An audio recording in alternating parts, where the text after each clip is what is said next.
வணக்கம், இது உங்கள் சிவி ஜோன். எல்லாரும் எப்படி இருக்கீங்க? இப்போ பற்றின பயங்கரமான சம்பவம் நம்மளுக்கு விஜய் சேதுபதி எபிசோடில் கிடச்சிது. அது மட்டும் இல்லாமல், அதாவது வீட்டில் இருக்கிறவங்க முத்துக்குமரன் மேலே என்ன மாதிரி ஒரு விஷயங்கள் வச்சுருக்காங்க, இது வந்து முத்துக்குமரனுக்கு ஒரு சரியான ஒரு வாய்ப்பாக வந்துட்டு நான் பார்க்குறேன். ஏன் அப்படின்னா, இவர் வந்துட்டு நிறைய பேர் நம்புகிறார், இவங்க இப்படி அவங்க அப்படி. நானும் ஒரு சில பேர் கணிச்சு வச்சுருக்காப்புல. பட் இருந்தாலும் அவருக்கு ஒரு சூப்பரான ஒரு வாய்ப்பை ஏற்படுத்தி கொடுத்தாம தான் இந்த ஒரு டாஸ்க்கை நான் பார்க்குறேன். என்னென்னா, இவங்களுக்கு பதில் வெளியில் போனவங்க இருந்திருந்தால் இன்னும் நல்லா இருந்திருக்கும் அப்படின்னு ஒரு டாஸ்க் கொடுத்தாங்க.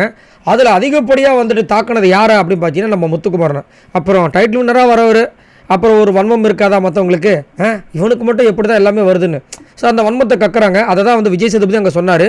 இதை நீங்கள் புரிஞ்சுக்கணும். உங்களை வந்துட்டு ஆப்போசிட் இருக்கவங்க என்னவா நினச்சி வச்சுருக்காங்கன்றதை புரிஞ்சுட்டு இதுக்கப்புறம் பார்த்து விளையாடுங்க, இதுதான் வந்து உங்களுதுன்னு. ஆனால் முத்து என்ன தெரியுமா சொன்னார், நாங்கள் வந்து வெளியே போனவங்க கிட்ட இருக்க நிறைய வச்சு நாங்கள் எங்களை திருத்திக்கணும்னு பார்க்குறோன்னு சூப்பராக வந்து வச்சார்.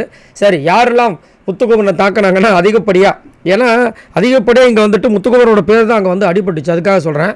அருண் வந்து ஃபஸ்ட்டு வந்து மஞ்சரி தான் சொன்னார். ஏன்னா மஞ்சரிக்கு போய் ஆஜி ஆனந்தி இருந்தால் தான் நல்லா இருந்திருக்கும். ரெண்டு பேரும் வந்துட்டு கொஞ்சம் கிளாரிட்டியாக தான் பண்ணுவாங்க, பட் இவங்களோட அவங்க கொஞ்சம் நல்லா ஸ்ட்ராங்காக பாயிண்ட்ஸ் வைப்பாங்க அப்படின்னு சொல்லியிருந்தார். அப்போல்லாம் ஒன்றும் கிடையாது. அப்படி இருந்தால் ஏன் ஆர்ஜி ஆனந்தி வெளியே போனாங்க? ஆர்ஜி ஆனந்தி முதல் ஸ்டார்டிங்கில் அப்படி தான் இருந்தாங்க. அதுக்கப்புறம் ஜொயிங்கின்னு போயிட்டாங்க. அவங்க எப்பயுமே அண்டர் கிரவுண்ட் ஆப்ரேஷன் தான். மஞ்சரி மாதிரி நேரடியாக ஆப்ரேஷன் இது வரைக்கும் பண்ணது கிடையாது. அப்புறம் ரயானுக்கு பதில் ஜெஃப்ரி இருந்தால் தான் நல்லா இருந்திருக்கும். ஏன்னா ரெண்டு பேரும் நல்லா தான் பண்ணுவாங்க. ஆனால் ஸ்பீடு, நிதானம், இவரோட சூப்பரான ஒரு பெட்டர் பிளேயராக ஜெஃப்ரி இருப்பான்னு சொன்னது என்னை பொறுத்த வரைக்கும் ஓகே தான். ஏன்னா ஜெஃப்ரி இருந்திருந்தால் இந்த டிக்கெட்டு ஃபைனலாக வேறு மாதிரி மாறி இருக்கலாம் கண்டிப்பாக. ஏன்னா முத்து ரயான் எப்படி நம்ம சூப்பராக சொல்கிறோமோ அதேமாதிரி ஜெஃப்ரி அதை விட பயங்கரமான ஸ்பீடு, எல்லாமே வேறு மாதிரி வெறித்தனமாக பண்ணக்கூடிய ஆள். இதுக்கு முன்னாடி வந்த பொம்மை டாஸ்கில் அவர் என்ன பண்ணார் சம்பவம்லாம் நம்ம பார்த்துருக்கோம். அதனால் அதுக்கப்புறம் முத்துக்கு பதில் ஃபேட்மேன் ரவீந்தர் இருந்திருக்கலாம்னு சொல்லிட்டு அருண் சொன்னாப்புல. இந்த சீசனோட இதுவே வந்து மாறி இருக்கும் அப்படின்னு. அவரே வந்து ஃபஸ்ட்டு மாற முடியாமல் தான் போயிட்டார். அதேமாதிரி வெளியிலேருந்து இப்போ எங்களை மாதிரி நிறைய பேர் வந்து ரிவ்யூலாம் சொல்லிடலாம். ஆனால் உள்ளே போய் விளையாடுறத அவங்கள மாதிரிலாம் வந்து வெளியில் வந்து ஈஸியாக பேசிடலாம், ரிவ்யூ வந்து சொல்லிடலாம்.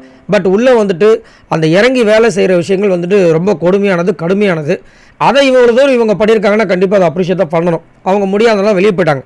அடுத்தது பவித்ரா வந்தாங்க. பவித்ரா வரும்போது எனக்கு தெரியும் முத்துவை தான் அவங்க தாக்குவாங்க அப்படின்னு வந்தாங்க. முத்துக்கு பதில் ஃபேட்மேன் இருந்தால் நல்லா இருந்திருக்குமா, கேமே சேஞ்ச் ஆகியிருக்கும் அப்படின்னு அவங்களுக்கு தோணுச்சான்.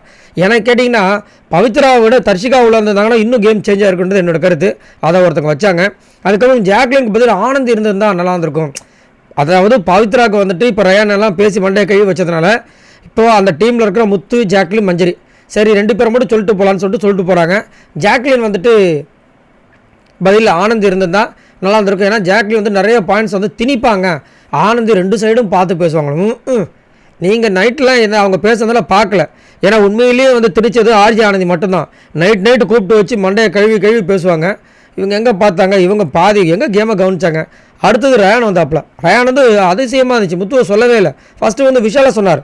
விஷாலுக்கு வந்து ஜெஃப்ரி இருந்திருக்கலாம். 2 பேருமே என்டர்டெய்னர் தான் அப்படின்னாரு. விஷால் ஓகே ஏதோ ஒன்று பண்ணார். ஜெஃப்ரி என்டர்டெயின்மெண்ட் என்ன பண்ணாருன்னு கொஞ்சம் யோசித்தேன். அதுக்கப்புறம் 2 பேருமே வந்துட்டு நல்லா தான் பேசுவாங்க. ஆனால் ஜெஃப்ரி ஓப்பனாக சொல்லுவார், விஷால் அதை பண்ண மாட்டார் அப்படின்ற மாதிரி சொல்கிறாரு. கொஞ்சம் டவுட்டாக தான் இருந்துச்சு. ஆனால் ஜெஃப்ரி வந்து ஓகே நல்ல பர்சன் தான். பட் இந்த கருத்து வந்து எனக்கு பெருசாக உடன்பாடு இல்லை. அதுக்கப்புறம் அருண் வந்துட்டு அருணுக்கு பதில் ஃபேட்மேன் வந்து இருந்திருக்கலாம் அப்படின்றாரு. அவரோட பெர்ஸ்பெக்டிவ் ரவி, அதாவது அருண் வந்து அவரோட பெர்ஸ்பெக்டிவில் மட்டும்தான் யோசிப்பார். ஆனால் ரவீந்தர் வந்துட்டு எல்லாரோட பெர்ஸ்பெக்டிவ்லையும் யோசிப்பார். அதேமாதிரி மேபி அவர் இருந்திருந்தால் இந்த டாப் 10 வந்து மாறி இருக்கலாம் அப்படின்ற மாதிரி ஒரு கருத்து வைக்கிறாரு. அந்தளவுக்கா ரைட்டு. அதுக்கப்புறம் வந்து முத்துக்குமரனை வந்துட்டு வாலண்டராக லாஸ்ட்டாக வேறு யாராவது வைக்கிறீங்களா அப்படி கேட்டதுக்கப்புறம் வந்தார். ஐயோ முத்துக்குமரனை விட்டுட்டோமேன்னு சொல்லிட்டு வந்தார். வம்படியாக வந்துட்டு முத்துக்குமரன் பற்றி ஆனந்தி அப்படின்ட்டு போயிட்டு ஆப்போசிட்டில் வந்துட்டு அதாவது தான் செய்கிற தப்பை மறைச்சி ஆப்போசிட்டில் இருக்கிறவங்களோட தப்பை மட்டுமே அவர் வந்து சுட்டி காமிச்சிட்டு இருப்பார். ஆனால் ஆர்ஜி ஆனந்தி பொதுவான கருத்தாக வந்து வைப்பாங்க அப்படின்ற மாதிரி ஒரு விஷயத்தை வந்து வச்சார். அப்போ வந்து விஜய் சேது வந்துட்டு பொதுவான அப்போ நம்ம முத்து வந்துட்டு சுயநலவாதியாக பண்ணுறாரு அப்படின்ற மாதிரி தோணுது அவங்களுக்கு. ஆமாம் சார், அதே தான் சார். அதை நான் எப்படி சொல்லணும் என் வாயாலும் யோசிச்சிருந்து நீங்களே வந்து எடுத்து கொடுத்துட்டீங்கன்ற மாதிரி பண்ணார். ரைட்டுப்பா. அதுக்கப்புறம் சௌந்தர்யா வந்துட்டு ஸ்ட்ரெயிட்டாக முத்துவை தான் அட்டாக் பண்ணுங்க தெரியும். அவங்க வந்து என்ன சொன்னாங்கன்னா முத்துக்கு போது ஆர்ஜி ஆனந்தி இருந்திருந்தால் நல்லா இருந்திருக்கும். ஏன்னா நேர்மையாக எல்லா டாஸ்க்கையும் எடுத்துகிட்டு போயிருப்பாங்க. முத்து மாதிரி நிறைய பேரோட மண்டையை கழுவி இருக்க மாட்டாங்க. முத்துவை விட ஆனந்தி தான் நேர்மையானவங்க அப்படின்றாங்க.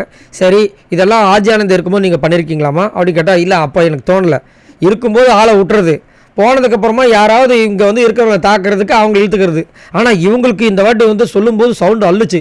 அது நீங்கள் யாரெல்லாம் நோட் பண்ணிங்கன்றதை சொல்லுங்கள். பட் இருந்தாலும் வந்துட்டு மற்றவங்களாம் அந்த முத்துக்குமரனை சொல்லும்போது மக்கள் யாருமே கிளாஸ் பண்ணலன்றதை யாரெல்லாம் நோட் பண்ணிங்கன்றதை சொல்லுங்கள். அதே மாதிரி வந்துட்டு விஷாலுக்கு பதில் ஜெஃப்ரி இருந்திருக்கலாம். ஜெஃப்ரி வந்து நியாயமாக நிறைய இடங்களில் பேசுவான், விஷால் அதை பண்ணுறதே கிடையாதுன்ற மாதிரி தாக்கி அவங்களோட இதை முடித்தாங்க. ஸோ பயங்கரமாக இருந்துச்சு. அதே மாதிரி அவங்கவுங்களுக்கு யார் யார் மேலே வன்மம் இருக்குது, என்னென்ன பாயிண்ட்ஸ் இருக்குது அப்படின்றத வந்து சூப்பராக வந்து கொடுத்தாங்க. ரொம்ப நல்லா இருந்துச்சு. ஆனால் மக்களுக்கு வந்து யாரை ரொம்ப பிடிச்சிருக்குன்றது அங்கே கிளாப்ஸ் மூலமாக தெரிஞ்சிருக்கும். ஏன்னா பவித்ரா முத்துவை பற்றி சொல்லும்போது கிளாப்ஸ் சுத்தமாக வரல. அதே வந்து ஜாக்லின் பற்றி சொல்லும்போது கிளாப்ஸ் அள்ளுது. அதே மாதிரி அருண் முத்துவை பற்றி சொல்லும்போது கிளாப்ஸ் வரவே இல்லை. அதே மாதிரி ரயானுக்கு பதில் ஜெஃப்ரின்னு சொல்லும்போது கிளாப்ஸ் வருது. இந்த மாதிரி நிறைய விஷயங்கள் நடந்துச்சு. இதெல்லாம் யாரெல்லாம் நோட் பண்ணி சொல்லுங்கள். ஸோ இதுலேருந்தே நம்மளுக்கு தெரியுது அவங்க வாலண்டராக வந்து ஒரு சில விஷயங்கள் பண்ணுறாங்க. நேற்று வந்து இதை வந்து ப்ரூஃபும் பண்ணிட்டாரு நம்ம விஜய் சேதுபதி. என்னென்னா அந்த ஆடியன்ஸ்லேருந்து ஒருத்தவங்க சொல்லியிருப்பாங்க, இவர் வந்து அலையன்ஸ் வச்சு கேமை வந்து வேறு மாதிரி கொண்டு போகிறாருன்னு. ஏமா அதுதான் நம்ம கேமை ஒழுங்காக புரிஞ்சுக்கிட்டு பெரிய அதிகமான ஆட்களில் அவர் தான் தலை சிறந்த ஒருன்ற மாதிரி ஒரு விஷயத்தை வந்து சொன்னார். ஸோ இதுவே வந்து முத்துக்குமார் கிடைத்த ஒரு மிகப்பெரிய வெற்றி. சரி, நீங்கள் உங்களோட கருத்தை சொல்லுங்கள். இந்த ஒரு டாஸ்கில் கூட வந்துட்டு இத்தனை பேர், அதாவது எதுக்காக நீங்கள் முத்துக்குமாருக்கு சப்போர்ட் பண்ணுறீங்கன்னு நிறைய பேர் கேட்குறாங்க. இந்த டாஸ்கில் கிட்டத்தட்ட 9 பேர் இருக்காங்க. 9 பேரில் நிறைய பேர் வந்து தாக்கலாம். ஆனால் தாக்காமல் முத்துக்குமரை மட்டும் தாக்குறாங்கன்னா அங்கே தான் நிற்கிறாப்புல. ஸோ அவர் ஏதோ ஒன்று பண்ணியிருக்காரு இந்த பிக் பாஸ் வீட்டுக்குள்ள, அதனால தான் பண்ணல. இப்போ தீபக்கோட பேர் யாராவது சொன்னாங்களா பார்த்தீங்களா? யாருமே சொல்லலை. ஸோ இதுதான் வந்துட்டு முத்துக்குமரனோட அந்த கேம் இன்வால்மெண்ட். சரி, நீங்கள் உங்களோட கருத்தை சொல்லுங்கள். உங்களுக்கு என்ன தோணுது? மறக்காம கமெண்ட்ஸ் பண்ணுங்கள். பாய் நண்பர்களே.